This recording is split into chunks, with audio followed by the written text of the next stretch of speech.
In my 37 years, I found myself faced with a conundrum. I don't know what movie or book my niece, a young grammar school student, was paying attention to, but when we arrived at my sister-in-law's house for Christmas, greeting us at the cottage door, the little girl declared herself a princess, demanding to be addressed exclusively as Your Highness. Although I found it amusing, I chose not to engage. However, my abstention was not the end of the story. Throughout our stay, any attempt at dialogue was invariably interrupted by shouts from the girl and her mother demanding that all conversation and attention be turned to her. I noticed that this behavior seemed to be the norm for parents, and it was not right to judge them for it. Over time, I've learned being a parent means putting your children above all else, giving them all the love possible. Parents truly believe that their children are the best thing in the world. This is apparently built into us for the survival of humanity. My niece, as the first and until recently the only granddaughter in the family, has enjoyed universal love and attention, including mine and my husband's. But during this visit, not always mindful of innovations in communication, we encountered her outbursts of displeasure, accompanied by screams if anyone forgot to address her as Your Highness. These episodes led to frequent tantrums, but the most memorable moment was at Christmas when she demanded that everyone kissed her shoe before sitting down at the table. I was struck with a puzzlement. Is there such a tradition in the West associated with Christmas? It was the first time I had encountered such a thing, and initially it seemed to me to be only child's play. However, when I saw that even my grandmother and mother fulfill this requirement, my amazement reached a climax. I refused to follow this ritual, which led to a new round of yelling from my niece and the announcement that there would be no Christmas dinner for me.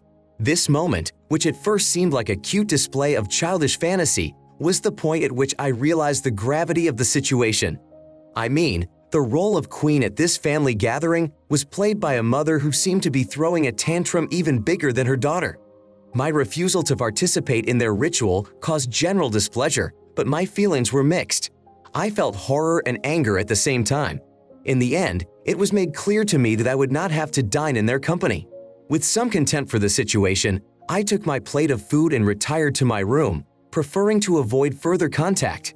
During the remaining days of my stay, I confined myself to polite intercourse, expressing my gratitude for the gifts and receiving words of appreciation in return, despite the little tantrums of my niece, who at one point declared, "I hate you."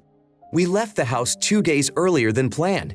My husband was convinced that I was the cause of the tension, but I do not hold myself responsible for what happened. If there was anyone who contributed to the situation, it was those who raised the girl in that manner. So it turns out I am the idiot who supposedly ruined a family Christmas by refusing to kiss my niece's shoe. I'm sorry, but the very idea of kissing her shoe for permission to have dinner seems absurd to me. The notion that adults should bow down to the ground to kiss a shoe to be allowed to participate in Christmas dinner seems completely wild to me. You're not an idiot at all. Even the opposite, you handled the situation much better than you could have.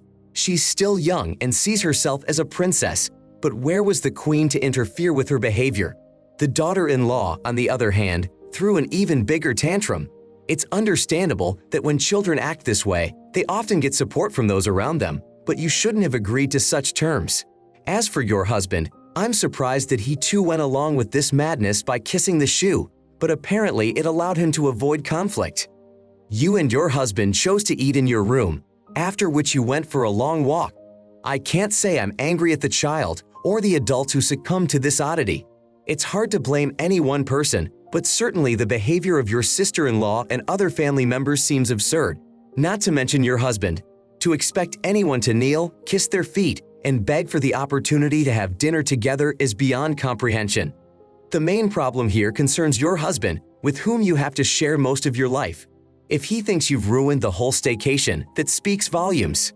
While I'm not calling for drastic measures, if my spouse allowed something like this to happen, I would seriously question his perception of reality. You could jokingly claim that you're an evil witch who turned her prince into a frog that must be found and kissed to make him human again within hours, or she'll never marry. It would be interesting to watch the whole house go into a panic at this twist. Next story.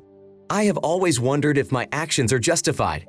The Christmas holidays are a time when the whole family gathers at our house, including my 5 children, their spouses, and older relatives. The number of guests reaches an impressive number. I have 14 grandchildren. I will give each child 3 gifts, totaling 42 gifts for the children alone. There are a total of 17 adults in the family, each of whom I have prepared 2 gifts for, resulting in 34 gifts for the adults. I myself received 9 gifts. As for the pets, their gifts are not included in the total count. If I were to count all the gifts, including those I received from all the relatives, there would be about 100 gifts under the tree. As you can see, there really are a lot of gifts.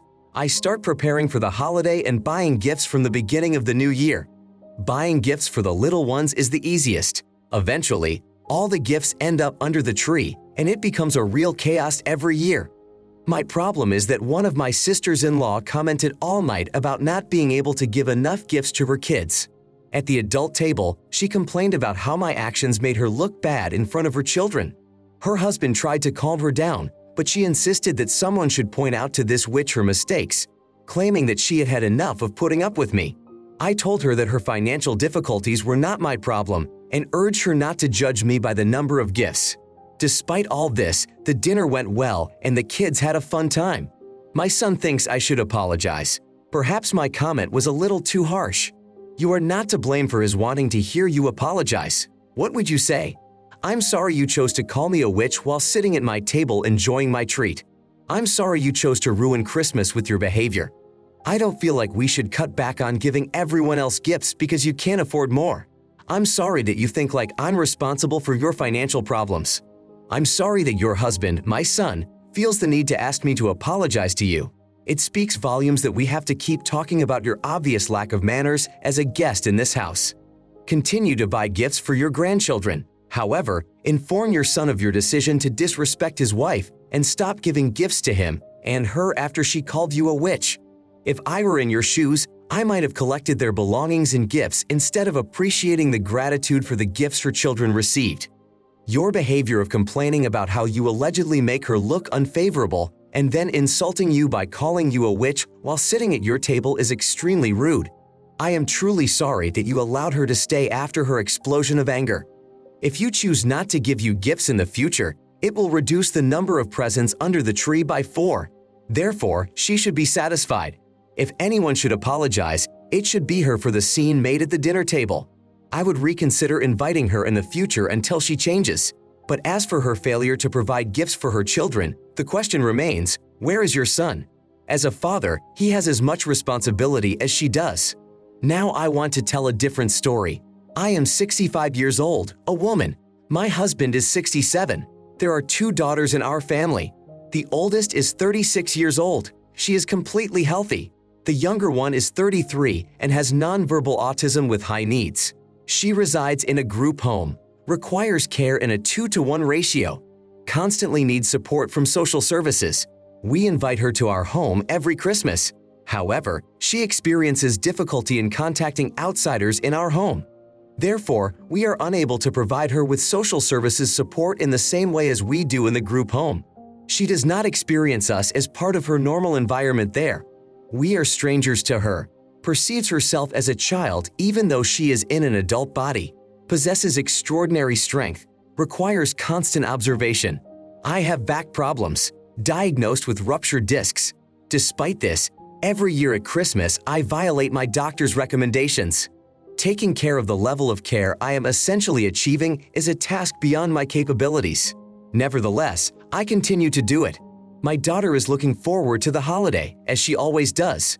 She is incapable of understanding that coming home may not be possible. I tolerate the pain, even though it causes me distress for days after the holiday.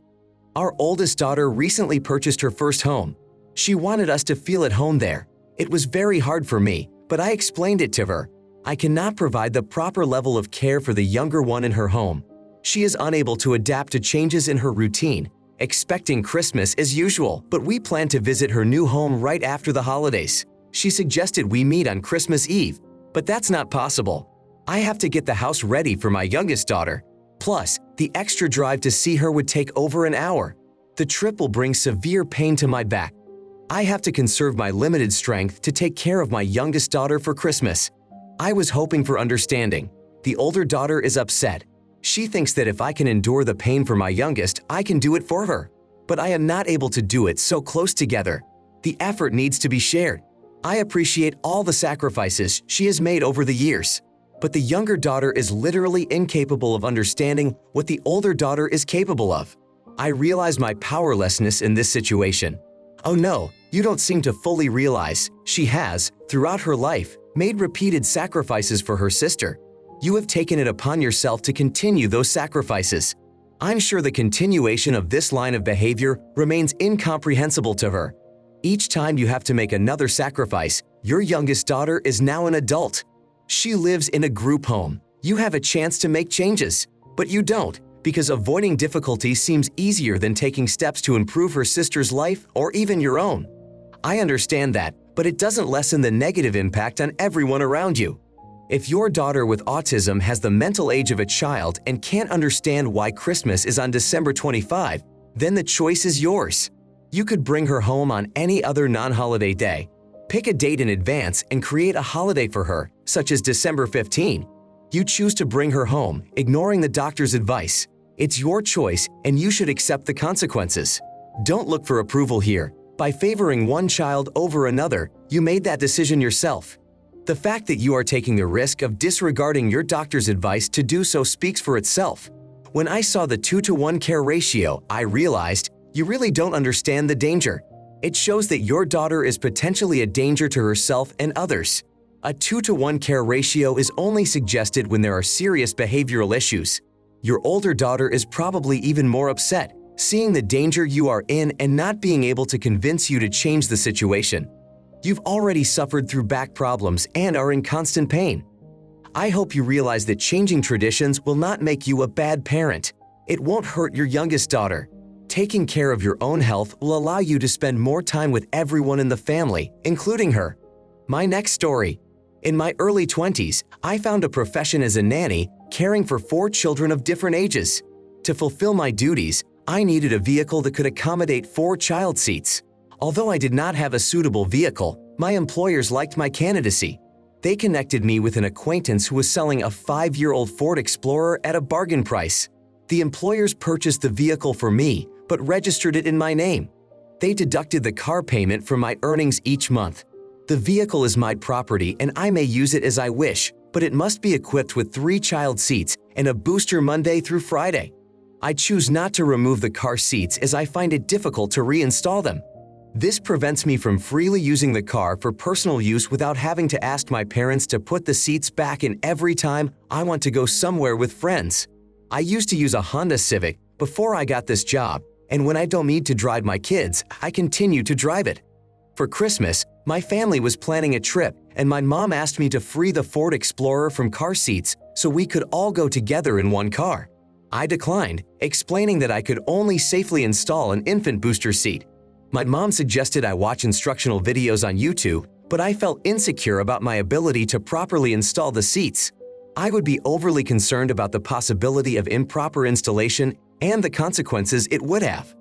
My mom thought my concerns were exaggerated and thought I was just looking for an excuse to avoid criticism because of the unkempt condition of my car. I ended up hitting the road in my Civic, and my mom followed me in her car. This incident left some tension between us, as my mom was unhappy that we had to use 2 cars instead of 1 because of my refusal to remove the car seats. My decision to not remove the car seats made me think about my priorities and responsibility to my family at times like this. You didn't do something unreasonable. It is true that the process of removing car seats can be difficult and require considerable effort. If a situation arose where traveling altogether was absolutely necessary with no alternatives, things might be different. In such cases, driving 2 cars may be a simpler solution than removing and then installing 4 car seats. Your family would expect you to spend about 20 minutes of body warping exercise and an additional 5 or 10 minutes of YouTube tutorials for each seat, as each requires a customized installation approach. Your safety and the safety of your children is far more important than your mom's desire to use your car. While your mom may have assumed she has the right to use the car, it is important that you learn how to properly install each car seat. This knowledge is essential not only for your current babysitting job, but also for the future in case you have children of your own. Knowing the installation process is critical in a variety of situations, such as if one of your children spills something on the seat and you need to remove it for cleaning. In such a case, don't hesitate to ask the parents for a demonstration and ask for their help in learning how to properly install car seats. This will not only ensure that you are confident that they are installed correctly, but also give you peace of mind that your children are safe while traveling. A story that really surprised me. When I was 11 years old, an event happened that changed our family forever. My mom passed away. At that time, I had two older sisters, ages 16 and 18. A few years later, our father met a woman who became his second wife. The attitude towards her in our family was divided. My sisters were simply asked to be polite, without demanding sincere affection from them. At the same time, most relatives and others expected me to see her as a new mother figure, despite my resistance.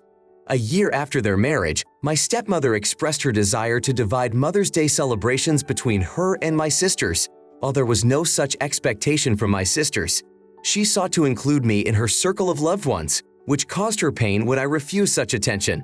My attempts to explain to my father and stepmother my desire not to accept her as a new mother figure went unheeded. A disagreement with my sisters arose after my father's wedding when I expressed my opinion that he should not marry.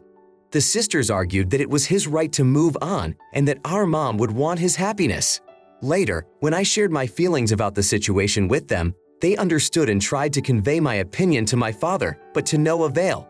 Relatives on my father's side often commented that I should have shown more care and attention to my stepmother, interpreting my behavior as a lack of love and affection for her.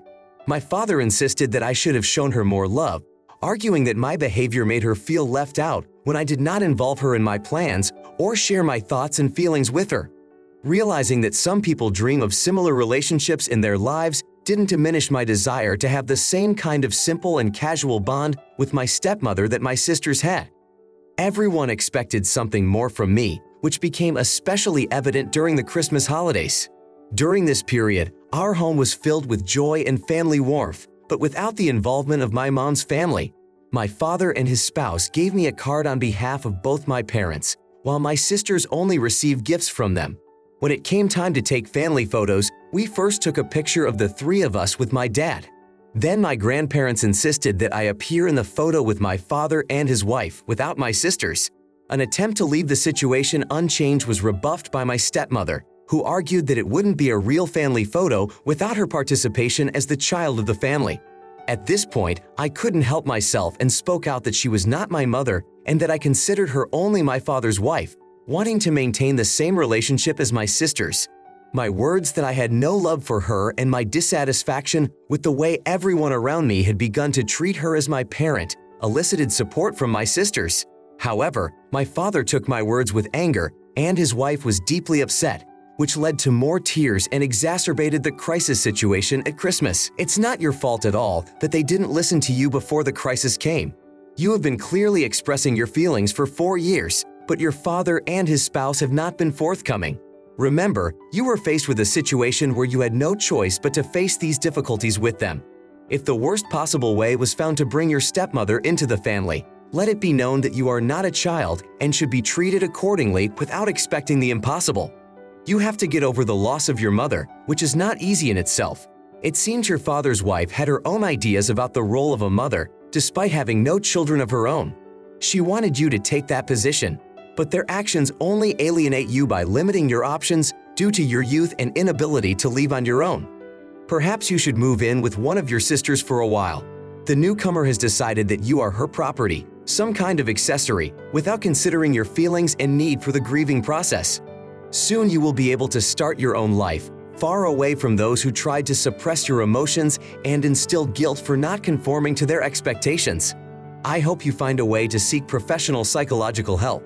I sincerely sympathize with what you are going through. I wish you all the best and remind you that you deserve a happy and fulfilling life.